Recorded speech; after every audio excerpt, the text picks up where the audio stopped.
Assalamualaikum teman-teman, saya Denovita Mayangsari dari kelas 5B Prodi D4 Keuangan dan Perbankan Politeknik Negeri Samarinda. Kali ini saya akan membahas bab 4 tentang hukum perbankan. Yang pertama ada terminologi bank, yaitu kata bank berasal dari bahasa Itali, banca yang berarti bench, yaitu suatu bangku tempat duduk. Pada zaman pertengahan, pihak bankir Itali memberikan pinjaman-pinjaman dengan duduk di bangku-bangku di halaman pasar. Bank adalah badan yang bertujuan untuk memuaskan kebutuhan akan kredit, baik dengan alat pembayaran sendiri dan dengan uang yang diperoleh dari orang lain untuk maksud itu, maupun dengan jalan mempertukarkan alat-alat pertukaran baru berupa uang giral. Undang-Undang Nomor 10 Tahun 1998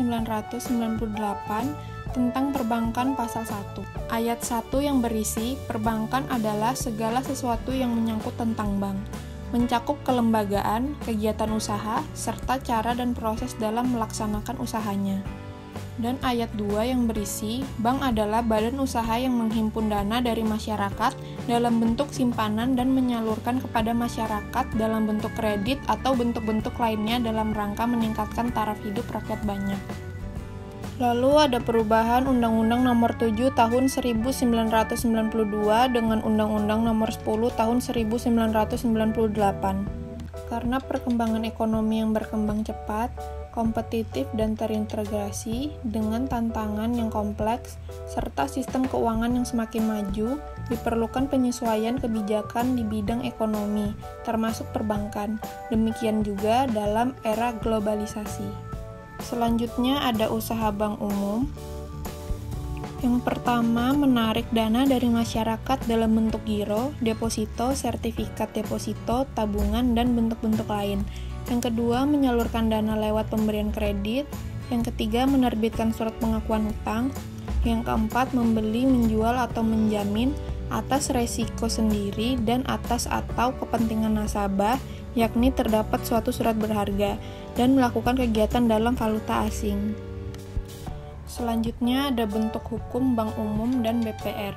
Yang pertama, bentuk hukum suatu bank umum dapat berupa perseroan terbatas, koperasi, dan perusahaan daerah. Lalu bentuk hukum suatu bank perkreditan rakyat yaitu perusahaan daerah, koperasi, perseroan terbatas, dan bentuk lain yang ditetapkan dengan peraturan pemerintah. Tujuannya memberikan wadah bagi penyelenggara lembaga perbankan yang lebih kecil dari bank pengkreditan rakyat, seperti bank desa, lumbung desa, badan kredit desa. Lalu usaha bank perkreditan rakyat. Yang pertama, menghimpun dana dari masyarakat dalam bentuk simpanan berupa deposito berjangka, tabungan, dana atau bentuk lainnya. Yang kedua, memberikan kredit. Yang ketiga, menyediakan pembiayaan bagi nasabah berdasarkan prinsip syariah sesuai dengan ketentuan yang ditetapkan oleh Bank Indonesia. Lalu yang keempat, menempatkan dananya dalam bentuk sertifikat Bank Indonesia atau SBI, deposito berjangka, sertifikat deposito, dan atau tabungan pada bank lain. Dalam pasal 14 Undang-Undang Perbankan ditegaskan bahwa bank perkreditan rakyat dilarang menerima simpanan berupa giro dan ikut serta dalam lalu lintas pembayaran. Kedua, melakukan kegiatan usaha dalam valuta asing. Yang ketiga, larangan yang dimaksud dalam huruf B ini tidak termasuk kegiatan tukar-menukar. Untuk melakukan usaha tukar-menukar valuta asing, bank perkreditan rakyat harus memenuhi ketentuan Bank Indonesia.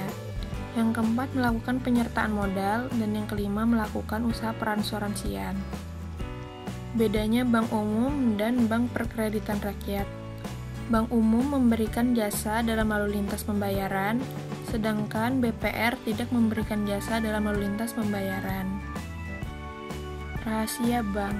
Menurut pasal 30 ayat 3 dan pasal 33 Undang-Undang Perbankan, yang dimaksud dengan rahasia bank adalah segala sesuatu yang berhubungan dengan keterangan mengenai penyimpanan dan simpanannya, nasabah, penyimpanan dan simpanannya.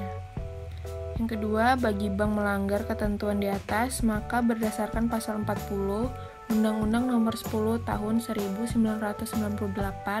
akan mendapat 2-4 tahun penjara serta denda 4 miliar sampai 8 miliar. Sanksi-sanksi hukum terhadap pelanggaran rahasia bank. Ciri khas dari sanksi pidana terhadap pelanggaran prinsip rahasia bank yaitu sebagai berikut.